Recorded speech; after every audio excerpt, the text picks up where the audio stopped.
Hello, welcome to the Close the Loop podcast. I'm your host, Kevin Deeney, and today we've got a really special episode. We're going to be talking about how They Ask, You Answer saved river pools and spas. But more than that, I've got a special guest here today, which I'm really excited to have on. His name is Marcus Sheridan.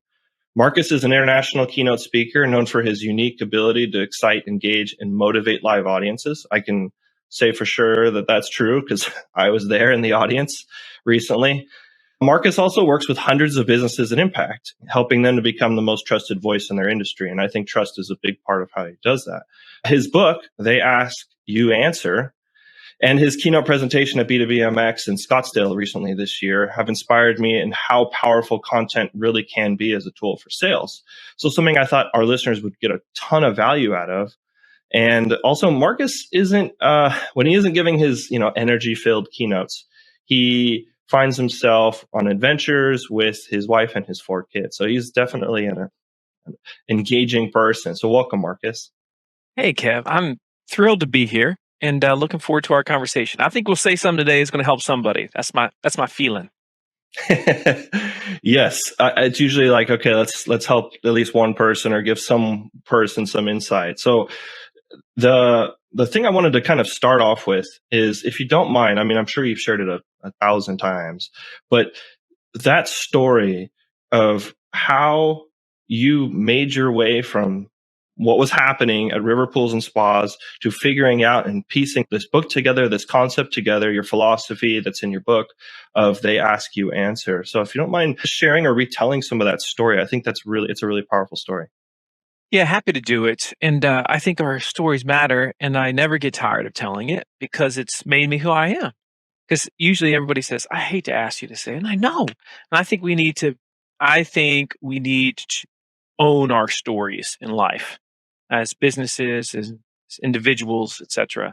So for me, it really started in 2001. I was right out of university. And my 2 buddies had just started this little swimming pool company. They said, "Hey, we open up this retail store. Do you want to come on board with us?" So I said, "Well, until I figure out what I want to do with my life, sure." And so I joined them, and 6 months later, I became a partner.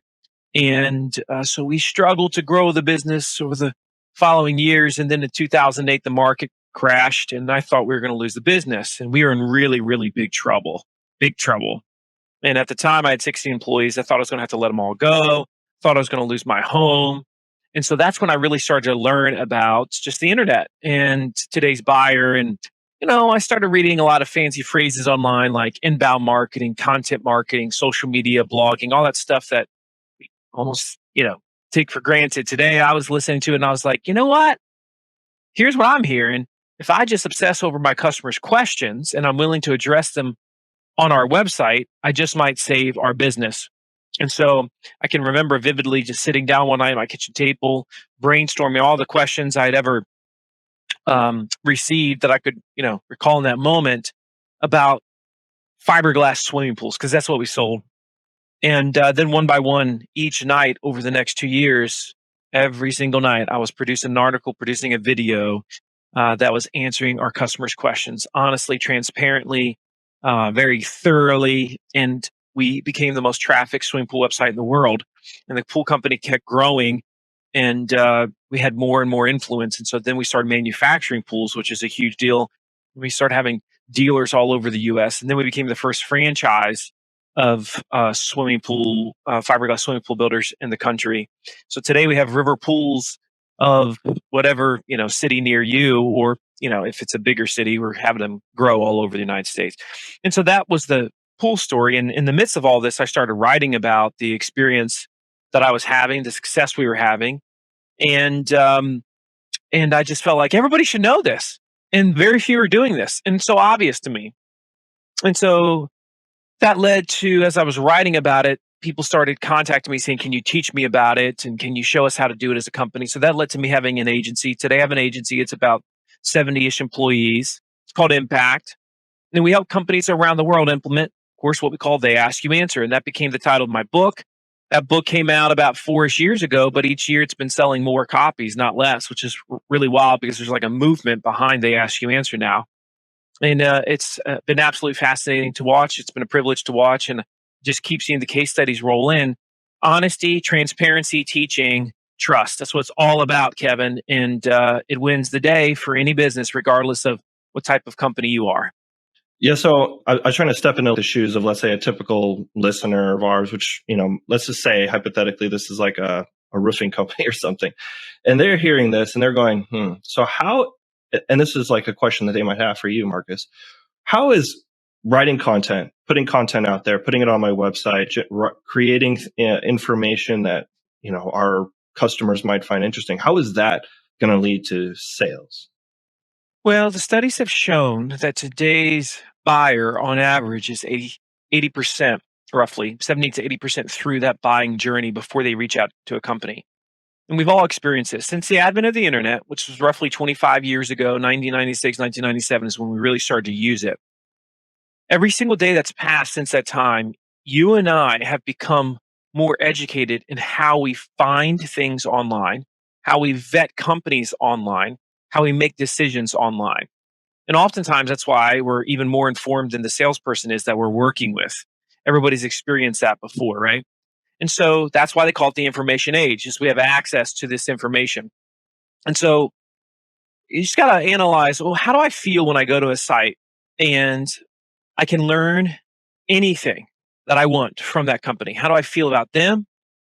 What are the actions that I take? Well, the chances are that we trust them and we're going to reach out to them before we would anybody else. And how do I feel if I'm going to a website and I can't find any information that I'm looking for, like cost, for example, which just annoys people to the end of time, right? We jump, we leave because we're here to get answers and we want them quickly. That's where we are in 2022 and beyond.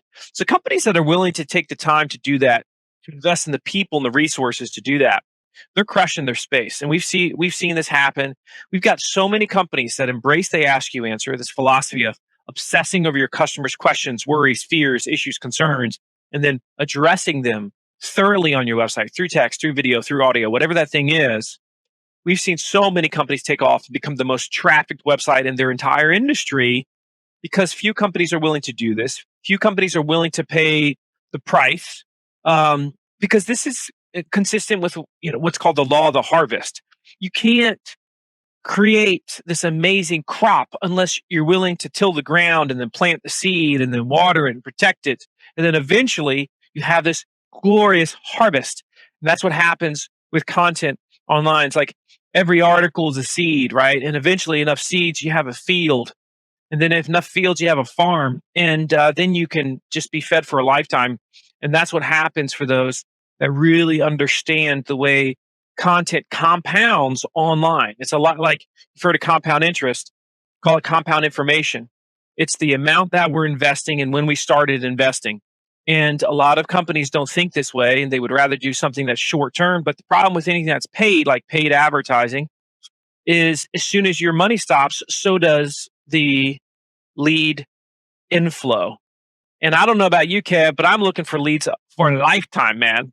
And I want it to be evergreen. I want it just to keep coming back to me over and over again without having to spend more and more money to do it. I always look at it like, okay, you're spending money on ads. I think that's a great place to start. But eventually you'd like to create, either a network, a referral network, or an organic traffic, something, an inflow of multiple channels that lives and breathes almost by itself. Ads are still an amazing avenue to control the message and diversify and test and stuff like that. But it's just a piece of a greater puzzle. Well, that's the thing. To your point, it's a bridge, but it's not a long-term solution because needing leads and earning trust, that's a long-term problem and opportunity for any business, right? And so I like to think in terms of, okay, sure, anybody can run a successful campaign. Anybody can get leads today, but I just don't want to be in an auction for attention the rest of my life as a business owner. I want to attract them to me. I want to be the person at the dance that has everybody around them and they get to choose who they want to dance with versus tapping everybody on the shoulder and saying, will you dance with me? There's a big difference between the two and how happy they are at the end of the night. Right. And so that's, I think, we're really the state of mind where we need to be as businesses. I mean, that leads me right to the next question I'd have And it's something you tackled on the book with, I think it was called insourcing. So a business just says, okay, content, great. I want to start this path. I want to have content out there that is engaging, that does drive people to my business, not have to rely on ads all the time. But man, making that content seems like such a difficult task. So I think like the first leap might be, well, let's go pay someone else to go make it for me. But there's a really interesting point you made in your book, which was let's have the company make it themselves. Let's get the company more, I guess, thinking tactically like, okay, well, how can I have my employees, everyone in my company, how can I find a way to generate and extract valuable content out of my own company? Because they have a lot of knowledge and, internal thinking and strategy and stuff that's come from their job, from working in this company, that could provide a unique perspective on it. 100%. I actually posted on LinkedIn yesterday, which, by the way, if you're listening to this, you should be following me on LinkedIn because I'm a dang good follow. I actually posted about a roofing company, and you mentioned roofing companies earlier. This particular roofing company started the Ask You Answer 3 years ago. It never really answered any questions on their website. And they were trying to answer some questions, but they didn't have anybody in-house to do it. So then they got somebody and they started posting 2 articles a week, and they really started to grow. And they were getting, when they started this process, about 200 visitors a month to their website. So classic, small business, not getting much traction online. And then they moved to 3 pieces of content a week following the They Ask You Answer framework and methodology. And today, 3 years later, they're getting over 100,000 visitors a month to their website. The business has just totally taken off and exploded. Now, the whole key to this, other than embracing They Ask You Answer, was getting an in-house content manager. And this company, by the way, is called Bill Reagan Roofing. So you can look at their website if you're listening to this and verify what I'm talking about. And you'll see it very quickly. Like, oh, I see why they're taking off. They're killing it. And so there is power when the artist can hold the paintbrush versus telling somebody else what to paint. And imagine that's what you're doing as a business when you outsource your content. You're telling somebody else what to paint, and you're thinking that you're going to create a masterpiece. You are not. Here's what's interesting, Kev. Think about how many businesses, I'm talking traditional businesses. I'm not talking about like whatever company, but I'm talking about how many traditional businesses have become the definitive thought leader of their space by outsourcing all their content. I don't know one. I don't know one. Somebody might say WebMD. Well, that's a non-traditional. That's like that. That's not what I'm talking about. But WebMD did follow the Ask You Answer because they address all the questions in their space well. So they follow the Ask You Answer. In their case, they essentially crowdsource it with medical professionals. So it's a little bit different business model. But I'm talking about how many pool companies, all right? How many attorneys, or how many, whatever you want to call it, B2B organizations too, across the board, just name the B2B organization, have become the definitive leaders of their space outsourcing. You look at a company like, one of the toughest industries to stand out in is digital marketing, right? Because everybody's got a blog or whatever. Who's the foremost leader? HubSpot. Foremost leader of inbound content marketing information. HubSpot. Why? They committed to do it in-house. They didn't outsource any of that content, right? And so it continues to this day. So you can't show me a company that does it. This is why I don't believe in outsourcing content as a whole. Now, there might be times and there might be some exceptions. There could be moments when you bridge it so that you can get to the point to do it yourself. But, somebody might be listening to this right now and saying, well, I don't have the resources, Marcus, and I'm small. Well, I don't feel sorry for you because I didn't have the money in 2009, and I stayed up till midnight every night writing articles because I couldn't afford to hire somebody myself. And in the process of that, I became a pretty dang good writer too. So the point is that if we see the vision, ain't nobody going to produce our content and tell our story better than us, period. Right. And you mentioned something else really fascinating, which was like, well, man, what's the quality of this content need to be? Am I a satisfactory writer? Am I going to be able to put this together? Are the people that work here, going to be able to write and create the stuff that we need? And then I looked at it like, well, if that's holding me back from making anything, let's just start making something. Let's just start creating things and then it start rolling. Because I think a lot of times that is a holdup. Like, oh, it's not going to be amazing. It's not going to be like a Sony commercial on TV, But yeah, that's how life works. People forget that before they started walking and running, they were literally unable to move. And then they were wiggling Then eventually they started to slowly crawl. And then eventually they were standing up and falling down. And then eventually they were walking. And eventually they were running.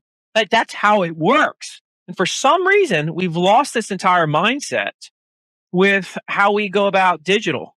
You know what? Those perfectionist brands, Kev, they stink online. I'm serious about this. The ones that come out the gate and say, we've got to be great and don't give themselves any margin for error, they do not create exceptional experiences for their users online because they don't launch jack squat. Whereas, if one other point to this, you know who owns the internet?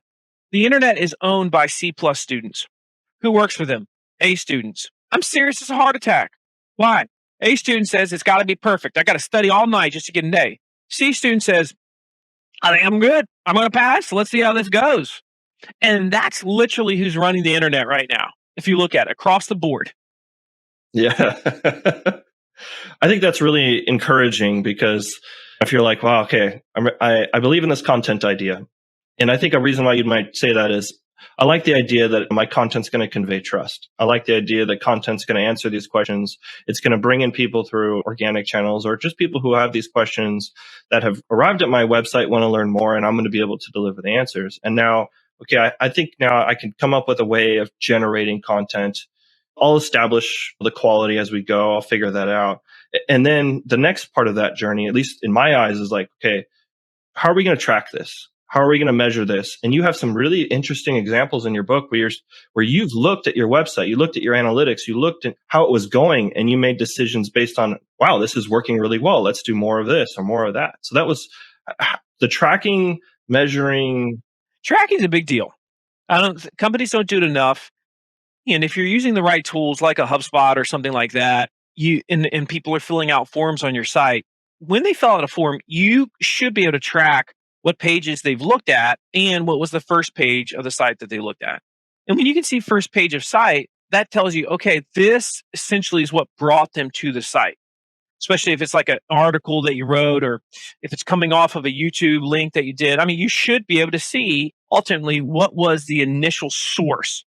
And that gives you the opportunity for this magical thing called revenue attribution, which a lot of companies don't necessarily do very well. But when you have revenue attribution, you can say, hey, that little article right there that took me 45 minutes to write on my kitchen table has generated over $50 million in sales, right? It gives you the ability to say that. And that's also, if somebody's going to grow and scale their marketing department, that's what you got to do. You got to show that we're producing incredible revenue. We're producing incredible amount of MQLs, SQLs, all the leads that we need to be producing. We're doing it through our activities. Therefore, more resources are merited so as to continue this momentum that we have. Instead of the CFO saying, I don't know if this is making any money, the CFO is saying, you know what? I'm not one to spend money, but this is undeniable. That's what we want. Right. And I think that's really powerful, not just in, getting feedback to improve your content and figure out, okay, what's working, what's resonating. Maybe I should write something, maybe more specific or different off this article, but also, hey, keep the engine going. If this is proving that this is generating sales, because of how powerful it can be, content can be so powerful. This quote you have in your book, I'm just going to pull it up because I was like, I got to mention this. This is a quote from your book. Content, assuming it is honest and transparent, is the greatest sales tool in the world today. When I read that, I was like, wow, yeah, it really could be. So what is it that people aren't getting that's, why is it businesses may think, well, I tried it before and it failed or it didn't work? Like, how are they missing it so bad? Well, in most cases, if somebody reads the ask you answer, because on the surface they're like, yeah, I'm answering customers' questions. Yeah, right. There's 5 in the book. We talk about 5 fundamental subjects that every buyer wants to know about. B2B, B2C. They want to research. They're obsessed with. Here they are. Cost questions, problems or negative questions. In other words, what could go wrong with. Number 3, comparison questions versus. Number 4, reviews. Number 5, best. So cost, problems, comparisons, reviews, best. Derivatives of those run the internet. That's like literally the economy is run by people searching those things. And what's fascinating is most businesses don't want to talk about them.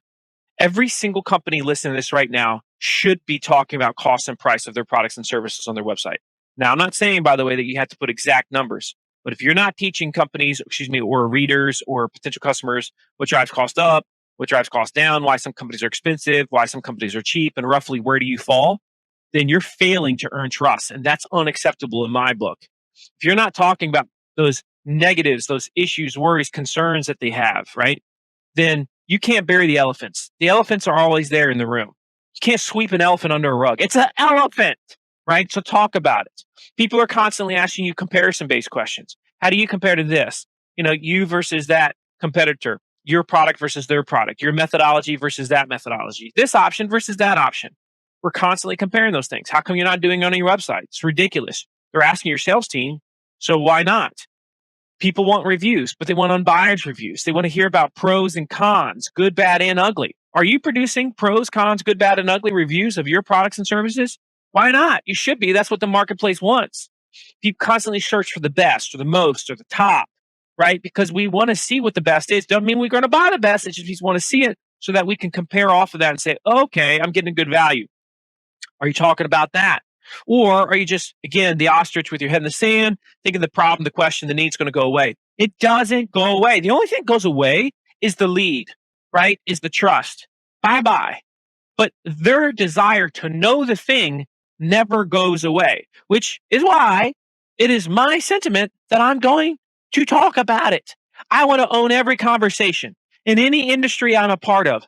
I'm going to own the conversation. I'm going to talk about cost and price more than everybody. I'm going to talk about the competition more than everybody. I'm not going to say anything negative. I'm not going to say anything ugly, but I'm going to be a foremost thought leader. And it's like, how many companies are literally like that our parents back in the day, when we went to them a question and they said, go look it up. Like, that's ridiculous. Just give them the answer. Don't be your parents from the 1980s saying, go look it up. Right. And there's a difference and there's something else you mentioned, being teachable, right? So there's a difference in, okay, here's the information. And there's, I think, a big difference or a leap even from there to go, okay, here's the answer and here's why. Let me help you understand it better. Let me explain it better. So you have the information in a transparent, like you mentioned in that quote, transparent, sort of honest way. So being teachable is something that in content is a little different of a perspective in how you create it than, let's just say, I'm just going to put the answer on like a one sentence, a single paragraph. So how is it different in your eyes to make content, teachable or a teaching experience? Well, I think the fundamental key to great content is that you don't attempt to sound smart. Now, that sounds counterintuitive to a lot of people, but you got to remember, it's dumb not to dumb it down. We're searching for communion, communication, communion, same root. All we're looking for is the audience to have a light bulb moment where they say, that makes so much sense. Now I understand. That's obvious, right? So as I'm speaking to you right now, Kev, I'm not trying to impress anybody. This is me. If you saw me in real life, you'd say, dude, you're the same person. That's exactly right. This is how I talk. You've read my book, Kevin Jack. You talk like you write. Yes, that's exactly right. That's how it works. I'm not trying to impress. This is what you got. And you can sense the realness. Now, you might not agree with me, but you can sense the realness of how I communicate. That in and of itself engenders a sense of trust. And so if you apply that to the way we do educational articles and the way we do educational videos, and you release the need to be the smartest person in the room and just say, here, look, let's look at this together. And one of the keys, Kev, is you got to be disconnected with outcome. When I say disconnected with outcome, it's like, I don't really care if you buy from me or not. Sure, would I love you to? Yeah, but I ultimately care more about you making the best decision for you. So let's look at the pros and the cons. Let's look at both sides of the story, and then boom, you can do it. Yeah, that is such a great answer for that, because writing in that fashion, I mean, I put a poll out for this podcast and said, okay, what's the thing you'd like this podcast to be the least? What's the thing you wouldn't want to listen to this podcast for? And I listed a bunch of different options. I think it was like 12 options. And every single person said, I don't want this to be salesy. That's the one thing everyone said. Amen. Because we've all got this BS meter, right? We can pick up on that junk, right? We can pick up on that junk. So you're making a great point, Kevin. That's why, that's why your podcast is growing, because people can feel that sincerity and they see the value, and karma comes back, and the value comes back to you as well. Yeah, thanks. The last thing I want to just touch on before we close out is, now you talked about a lot of stuff here, and if there's anything else that we didn't really mention that you think would be helpful for a small local business or something who's listening to this, is there anything you'd want to leave them with before we finish out? Listen, if you're listening to this right now, do not try to be all things to all people. One of the best books I've ever read that changed my life, it saved my swimming pool company, and everybody should read it. Read it before you read They Ask You Answer. It's Good to Great by Jim Collins. Now, one of the things that Jim Collins talks about in that book is what's called the hedgehog concept, which really just was a huge paradigm shift for me. Hedgehog concept basically is the hedgehog doesn't do really much well in life, but the one thing it does very well is it protects itself when things go wrong. And so the way it protects itself, it rolls up into a spiky ball, and then, oh, lo and behold, it lives to see another day. And so you have to ask yourself, well, what's the one thing we can be the best in the world at as a business? Now, for me, I used to have retail stores. I used to sell all types of products and services. So instead of being trying to be mediocre, essentially, at all these things, tanning beds, pool tables, hot tubs, above ground pools, which is what I was, mediocre at best, and all these things, I said, what can I be the best in the world at? What's my hedgehog? Okay, fiberglass swimming pools.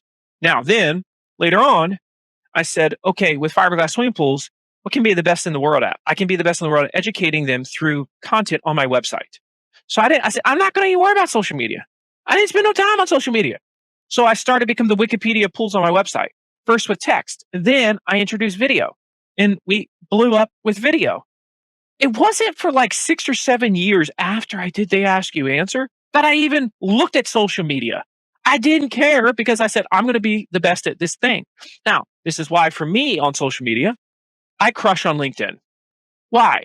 Because I ain't spending my time scrolling on Instagram all day long. That's why. And that's key to all of us. So don't try to be a jack of all trades, because you'll end up being a master of none.